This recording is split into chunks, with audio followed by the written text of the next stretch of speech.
When runners come to active life complaining of some knee pain, we want to make sure that we complete a thorough assessment to better understand truly what's going on.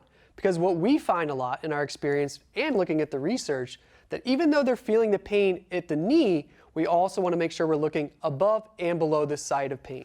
The first assessment we're going to run through is the ankle dorsiflexion test. And the purpose of this assessment is because if the ankles don't move, everything else upstream is going to work a little bit harder. So what we're looking at here, using an upright, a rig, a wall, a box perhaps, I'm going to have a piece of tape about 5.5 inches away from that upright. And a full test for this, for Larry being a male, is to be able to take his big toe, putting it against that piece of tape, while keeping his heel down, and I'm going to instruct Larry to take his knee as far as he can towards that rig. And what we're looking at here is, does he have the ability to anteriorly translate the knee over the front of that foot, looking at the range of motion through the ankle? Because again, if he doesn't have this range of motion, and the ability to absorb forces going up through that limb, the knee's going to have to work really, really hard, as well as the hip. The next test we're going to run through is the prone heel to butt test. So I'm going to have Larry, my client runner, face down on the ground. And what we're looking at here is combining hip extension and knee flexion. So I'm going to grab Larry's ankle, I'm going to bring it up, bending at the knee, and the goal here of this test is to be able to make contact, heel coming up towards the butt. I'm going to ask, does he have any sensations of stretching the quad, maybe some low back pain, which based off that information will now direct me to look a little bit deeper into what's going on.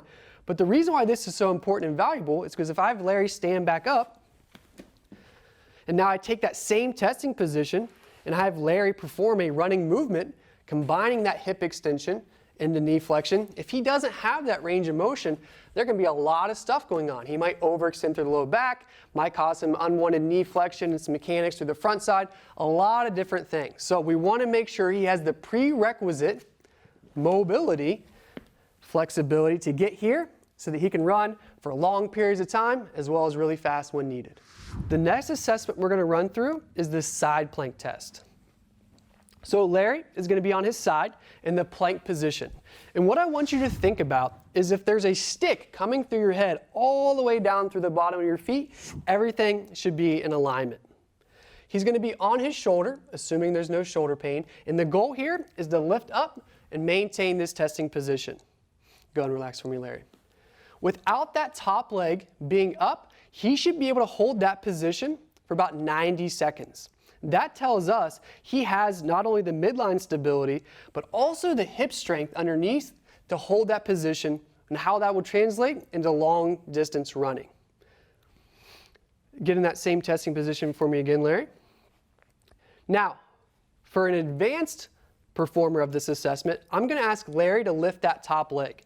That just takes things one step further, and instead of this now being a 90-second test, I want to see if he can hold that for 30 seconds.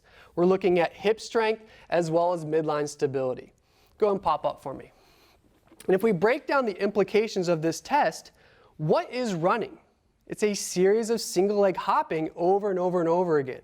So if Larry's on one leg and he doesn't have the midline stability and strength, he doesn't have this contralateral hip strength, now the pelvis starts to dip in, and that can cause a lot of unwanted stress and forces going through that knee as well as the ankle below. We really want to make sure that this is strong as he runs over and over and over again for long distance running. The next assessment we're going to run through is a single leg calf raise. So Larry's going to be up on a box, a step. If need be, you can also be flat on the ground. But what we want the box for here is to go into a little bit of that dorsiflexion like we measured on the ankle dorsiflexion test. So to combine the findings of this, looking at ankle dorsiflexion, we looked at, is there enough passive range of motion through this joint?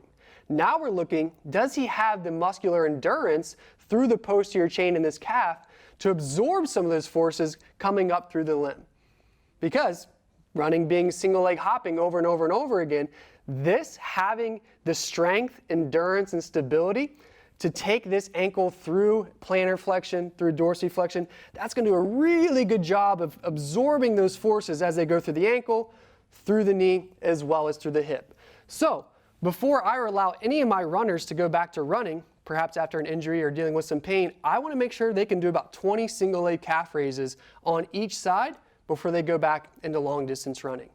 So when runners come to us at Active Life and they're dealing with some knee pain, these are the first things we're going to look at, the first few assessments. It's going to allow us to identify those low-hanging fruit, which may lead us to creating a really expert individualized protocol based off those assessments.